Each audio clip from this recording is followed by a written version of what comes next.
असे 10 महात्मे होऊन गेले की त्यांना हे शरीर काळाच्या ताब्यात दिलं नाही. ठकिले काळा मारिली दडी, दिली कुडी टाकोनिया, दिली कुडी टाकोनिया, दिली कुडी टाकोनिया. असे भले भले 10 होते 10. त्या 10 जणांनी हे शरीर काळाच्या ताब्यात दिलं नाही. या शरीराची काय जे करायचे ते स्वतःच्या बळाने केलं. मला ऐका, पश्चिम बंगालमध्ये एक महात्मा होऊन गेला, गौरांग महाप्रभू.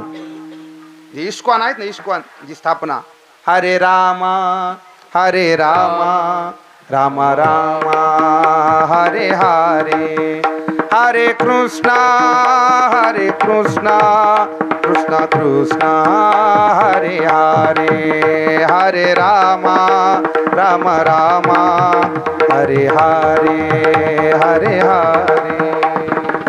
हे अखंड रामकृष्ण हरी भजन करतात इस्कॉनवाले.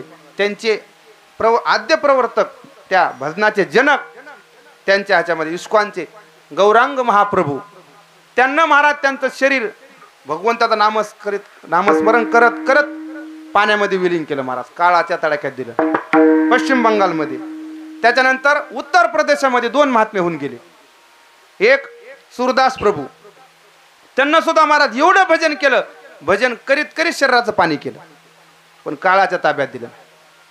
त्याच्यानंतर दुसरे आहे राजा धर्म. आता अपवाद आहे, अंगुष्ठ त्या कर्मा. फक्त धर्मराजाचा स्वर्गाला जाताना अंगठा गळून पडला. का पडला? ते फक्त वदविले मुखे, ते फक्त एकदा, किती एकदा खोटं बोलले तर अंगठा गळून पडला. आपलं काय काय गळून पडेल बघा, विचार करा. आपण खरं काहीच बोलत नाही. एकदा धर्मराज खोटं बोलले, ते बी देवाने सांगितलं म्हणून. वदविले मुखे नारायणे धर्म, अंगुष्ठ त्या कर्मासाठी गेला. फक्त अपवाद म्हणून अंगठा गळून पडला, स्वर्गाला जाताना नसता. पूर्ण शरीर महाराज स्वर्गात घेऊन गेले. मला सांगायचं काय, ठकले काळा मारिली दडी आणि दिली कुडी. किती झाले? 3 झाले. पश्चिम बंगालमध्ये गौरांग महाप्रभू, उत्तर प्रदेशमध्ये सूरदास आणि धर्मराज. चला राजस्थान मध्ये, पग घुंगरू बांध मीरा नाची रे, पग घुंगरू बांध मीरा नाची रे. संत मीराबाईने महाराज एवढं भजन केलं. बापानं सांगितलं, मीरा आता तुझं लग्न करायचंय.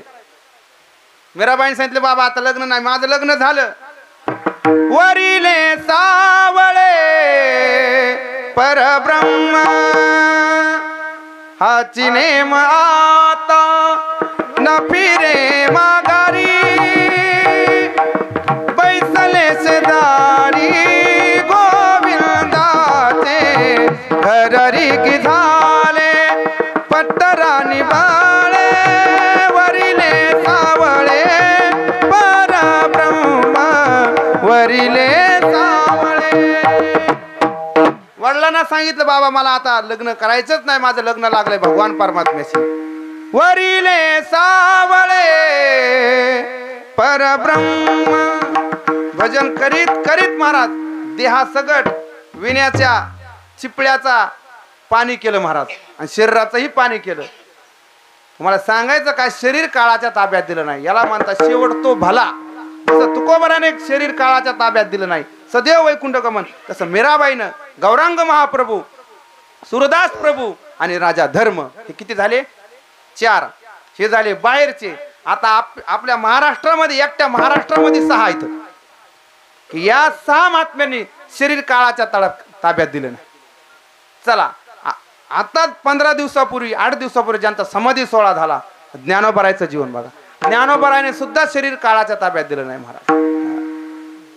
समाधी बैसला निर्वाण, कथा कीर्तन करीतू बाबा बाळचंदू.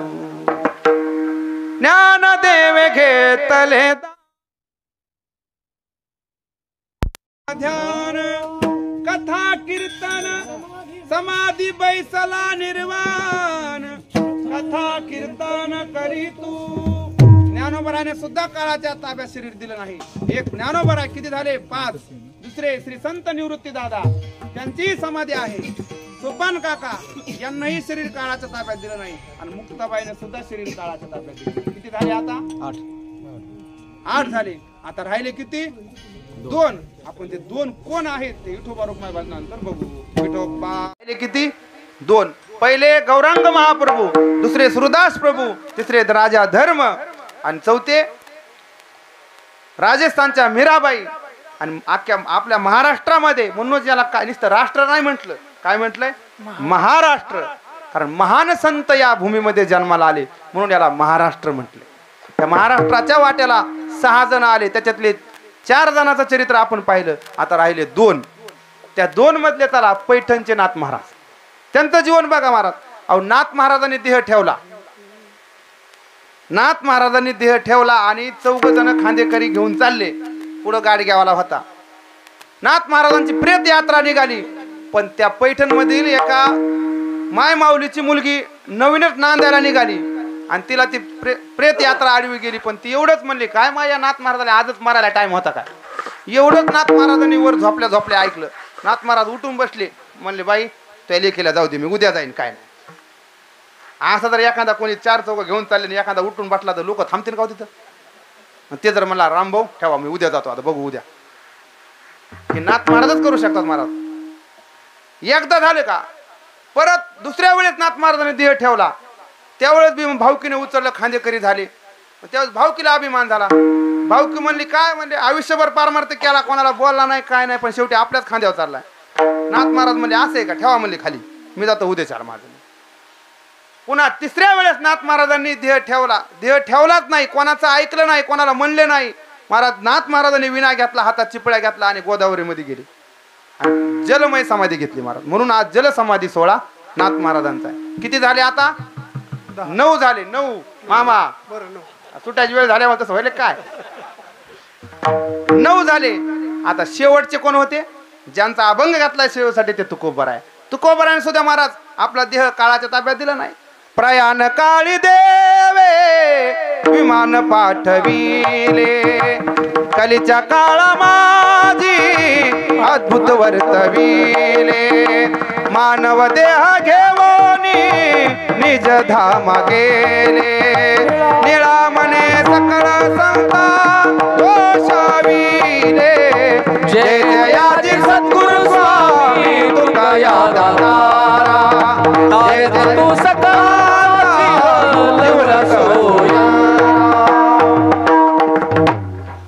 याला म्हणतात जीवनाचा शेवट. म्हणजे आपलं शरीर काळाच्या तडाख्यात द्यायचं नाही. म्हणून तुकोबराय म्हणतात, आमचंही शरीर आम्ही काळाच्या ताब्यात दिलं नाही. सदेह वैकुंठ गमन सोहळा आहे तुकोबरायचा. म्हणे रामेश्वर